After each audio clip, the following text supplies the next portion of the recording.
We're going to begin by the 3 openings with the backbending bench, and then we'll be moving into the advanced backbending sequence as presented by Mr. BKS Iyengar.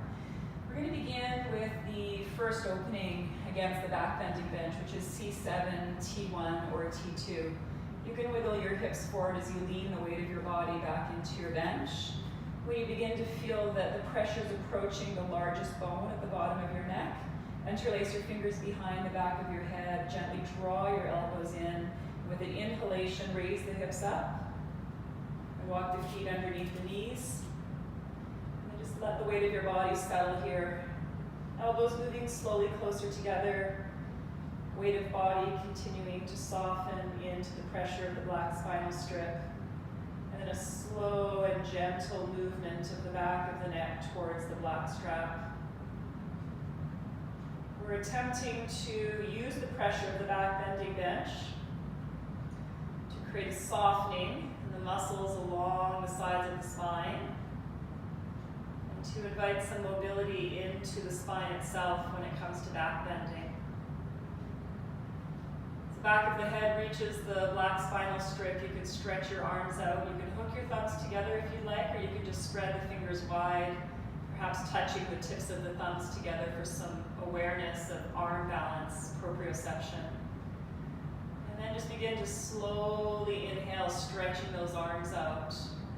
And imagining that as you reach your arms away from your body, you are pulling one vertebra off the next. As you begin to feel that part of your spine elongating over the black spinal strip, slowly and gently soften the back body down towards the bench. It's not about getting the pelvis to touch the floor, and it's not about getting your spine to release entirely into the backbending bench.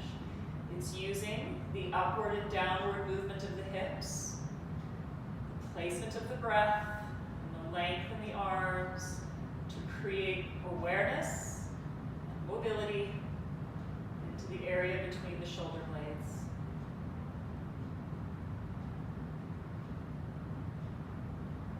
Whenever you feel congestion, whenever you feel blocked, breathe a little more lightly.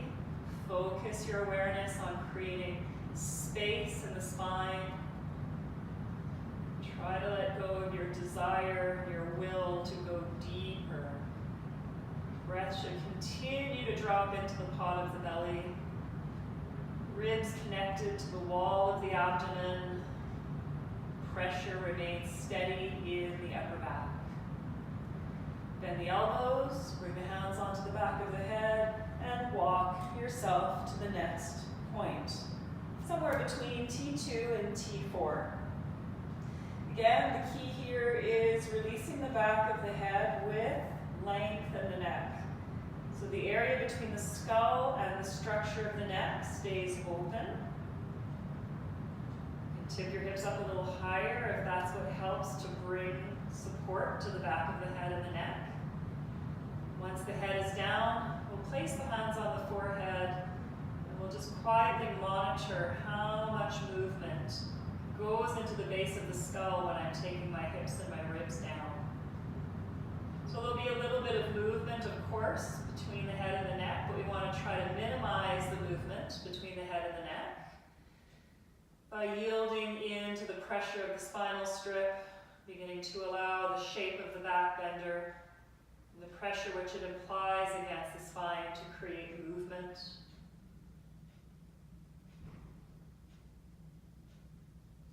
It should feel fairly pleasant at this level of practice. The pressure against your spine and the movement in your spine shouldn't be a surprise to you. But just using these tools to provide a little bit more insight. In a sense, it's like shoveling snow off of a walk. The walk is already there. The place to put traffic is already there. The place to support movement is already there. You're just clearing away some of the obstacles that prevent a sure and even footing through this area. We'll raise the hips up and stretch the arms out again. Long neck. neck, base of skull open, arms stretching as far away from the body as possible, perhaps touching the tips of the thumbs together. And then reaching out as you arch the spine over the bench. Make this a movement of the spine, not a movement in the armpits, so keep the arm connected with the side line of the body. The arm connected to the shoulder blade against the back of the ribs, so that when your hips are low, you can still feel a connection into the moving length of your arms. It's like those arms are trying to pull T2 off of T3, off of T4, off of T5, and then release. Okay, we'll take the hands onto the back of the head again. We'll wiggle ourselves down a little bit lower, moving towards the bottom tips of the shoulder blades. If we're thinking in terms of bony position, between T4 and T6, maybe T7. And same thing again, we'll slowly lower the back of the head and the neck. Trying to become very mindful of not forcing, not straining the body, but simply yielding into pressure. When it feels like your spine is gone as far as it can go in this hyperextended position, and your head isn't yet resting on the strap, you can reach behind you and just fold the strap up to give the back of the head a little bit of support, avoiding any strain or compression at the base of the skull. We'll bring the hands onto the forehead, and once again, just play with some gentle back bending in this part of the spine. Keep the breath somewhere between the pubic bone and the belly. Also allowing the ribs to expand forward, sideways, backwards. And when you start to identify where the pressure is in your back and how the spine is moving, you can then add the arms in. It's not uncommon in this position for the tips of the fingers to touch the floor. Some people like to work with a small little dumbbell, like a 5-pound dumbbell in the hands, just holding on to the heads of the dumbbell and using the dumbbell to traction the arms back. Whichever works for you as you advance in your practice to begin to create awareness. Again, just thinking of opening that even passage of movement down the length of your spine. And just taking out any preference patterns, habitual movement patterns, where over time become repetitive strain if we rely on them too much. Try to distribute the pressure, distribute the load of the movement, keep the breathing nice and light. You can raise and lower the hips as I'm doing, just kind of bringing awareness into movement, and then as the body starts to tighten or resist, lifting back out again. Thinking of expanding and using the arms to create more length within the vertebral column. And then the hips will lift as the elbows move back in. And holding onto the back of the head, we'll just slowly tip our hips down as we raise our head up. And then just slowly bring the chin a little further forward towards the chest, release the back. And then with an inhale, let's lift back up again. And just spill the back of the head onto the bench and lower the hips down. And then just if you can, rocking back and forth here a few times. Head and hands will go back as far as they can go before we need to sweep the hips up and bring a little more movement and pressure into the upper back.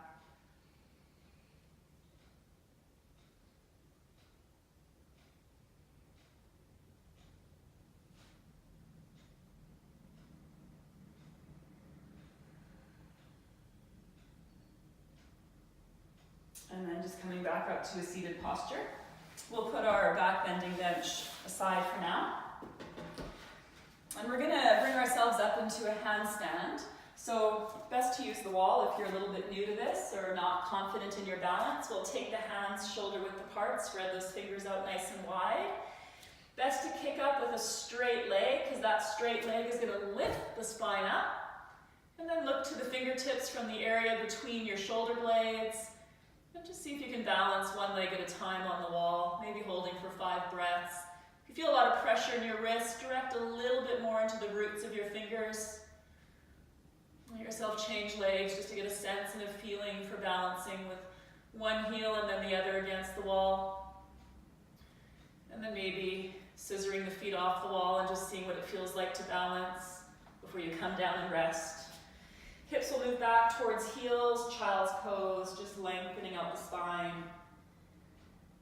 Our next movement will be bringing the back of the pelvis and the legs to the wall, so making shape of a chair against the wall. So when you're ready, we'll rise back up again, turn those toes under, stretch back into downward facing dog. If you like becoming ambidextrous in your practice, this time you can kick up with the other leg, just getting a practice for kicking up with both legs. And then we're going to hold that stability through the hands and the shoulders and bring the back of the pelvis and the legs into the wall as the chest opens. Area between the shoulder blades drawing in to extension. Point the toes, squeeze the legs together. And then press out. Again, lowering down into a nice easy child's pose, letting those sitting bones release back towards the heels. Releasing the pressure on the arms and the shoulders. And then we'll bring ourselves up to a seated posture temporarily, just adding a rotation in. I'll turn sideways so you can see me a little better. Bring the left hand to the inside of the left knee, the right hand on the ribs, and press the torso to the right. Keep the head in line with the spine. Extend the right arm out. Push, reach, and rotate a little further. Sitting bones stay fairly rooted towards those heels. Let go of your pushing hand, bring it to the low ribs. Soften and hold. And then bring the hand back to the inside of the knee. Inhale tall. And rotate a little bit more. And then moving back into center, taking the right hand to the inside of the knee, left hand to ribs. We'll push to rotate the spine to the left. Remember to drop the breath a little lower into the belly to really work the diaphragm, the breathing muscles. Extend your left arm out. Press, reach, and rotate. And then bring the hand off the knee, soften the shoulders, hold your rotation. Take the hand back, inhale a tall spine, push, reach, and rotate, going a little further into that twist. And then moving back into center, bringing ourselves into a forearm balance now. So we'll set the forearm balance out, elbows forearm width apart, and then we'll turn the palms of the hands down to the floor. And same thing again, one straight leg to kick up, bringing the weight of the body over the spine. Spread the fingers, begin to look up towards the fingers from the area between the shoulder blades. Again, one heel at a time on the wall or both feet off together, balancing. Keep the breath light. Drop the tailbone back, the toes forward. Press through the forearms into the floor and then down. Again, a little pull back to child's pose, releasing belly towards thighs. With the belly pressing against the thighs, you can direct a little bit more breath through the back of the ribs. And then we'll move our fingertips against the wall for the second variation here. Pressing back into downward facing dog, and again, kicking yourself up. And just like we did in the handstand this time, chest stays open, press through the roots of the index fingers, and let the pelvis move back onto the wall. Keep the breathing light, try to keep the jaw relaxed, the eyes soft. And then bring yourself down. And then we'll turn over for our actual Urdhva Dhanurasana. So we're going to do 4 variations of Urdhva Dhanurasana. First one, crown of head is going to touch the wall. We're going to walk those feet in nice and close to the hips. Grab a hold of the front of the ankles, press out through the mound of the toes and pull back to root the big toes to the outer edges of your sitting bones.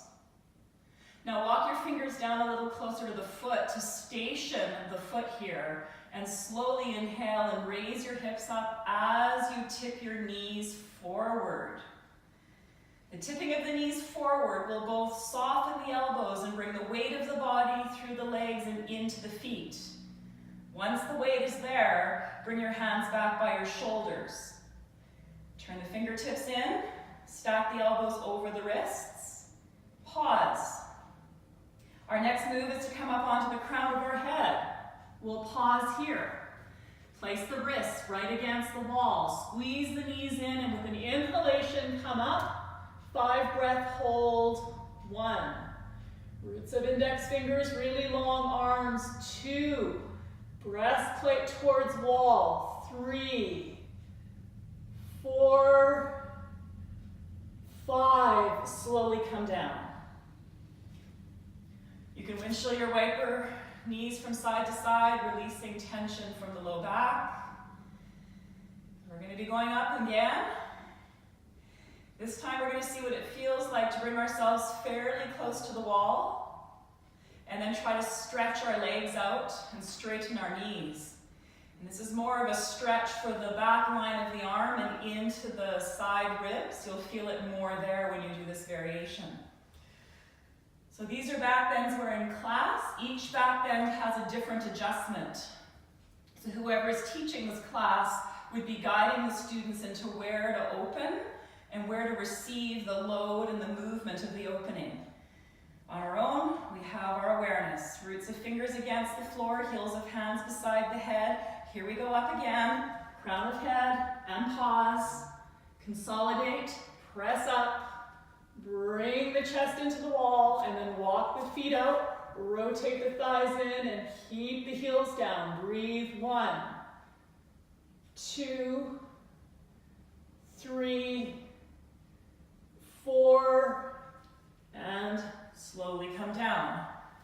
That's our second back bend. Again, you can windshield wiper the knees or draw the thighs into the chest to release the low back. If you're stretching your arms enough and opening into the chest, you shouldn't feel compression in the lower back. That's not a feeling that we want when we back bend. Here we go again. Crown of head towards the wall. Feet are moving in. Thighs into belly. Hands to front of ankles. Pull the heels to the outer edges of the hips. Press out through the balls of the feet and plug in. Push the ball of the foot to the floor. Press the knees forward. Raise the hips up. Pause. Take the hands back by the shoulders. Tuck the fingertips in. Let the heel of the hand rest back to the floor. Come onto the crown of the head, pushing the feet and the hands at the same time. Push, crown of head. Consolidate. Press all the way up. This time, walk those feet in as close as you can get them. Squeeze your knees towards each other. And without letting your chest leave the wall, bring your heels down to the floor. Press up into the hips. If this causes low back pain, leave your heels up and just work your chest to the wall. Now, down to the crown of the head for push-ups. Touch and press open. Touch and press open. Touch and press open. Touch and come all the way up. And then fold forward to release the spine, belly towards legs. Take it slow. Grab a hold of your elbows. Traction out your back. Keep the breathing light.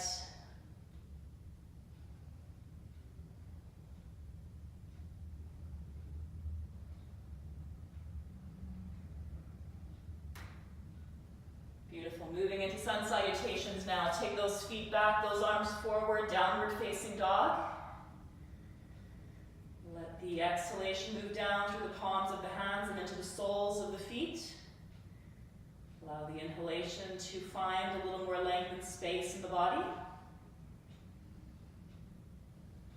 Take a deep breath in.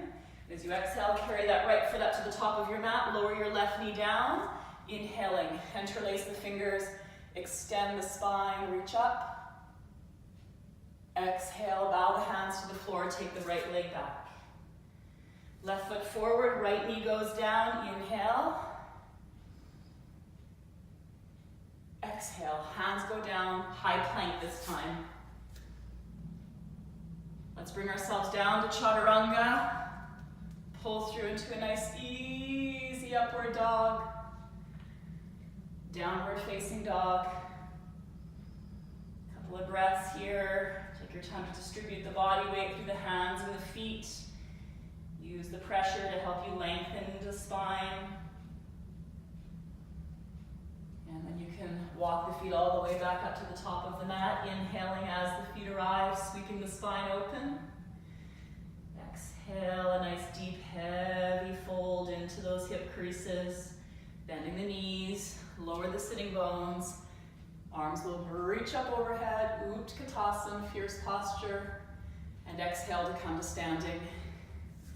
We'll be using the wall now to drop back, so measure your distance, one arm length away from the wall. Big stretch, feet are hip width apart. Inhaling, interlace the fingers. Draw that inhalation up the length of the legs, up the front of the spine, stretch. Exhale, the hips move forward as the head and arms move back to the wall. Bend the knees, float out. Here we go again, from the soles of the feet, charge the breath up the line of the legs, up the length of the spine, inhaling to expand. Exhaling, hips move forward, head and arms move back.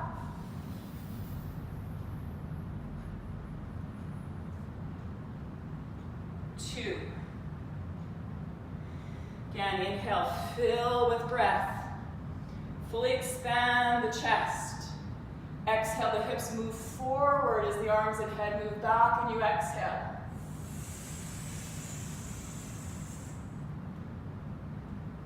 Two more times.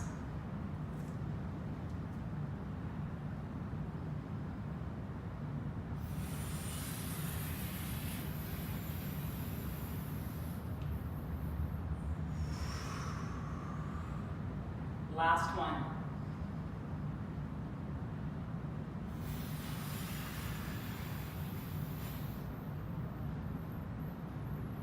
Come all the way back to downward facing dog. Stretch the legs back, lengthen the spine.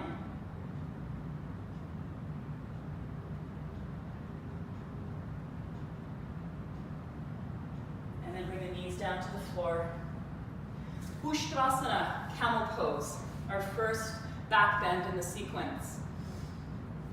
So we're going to lean the torso back, take a hold of the heels. As we inhale, we'll push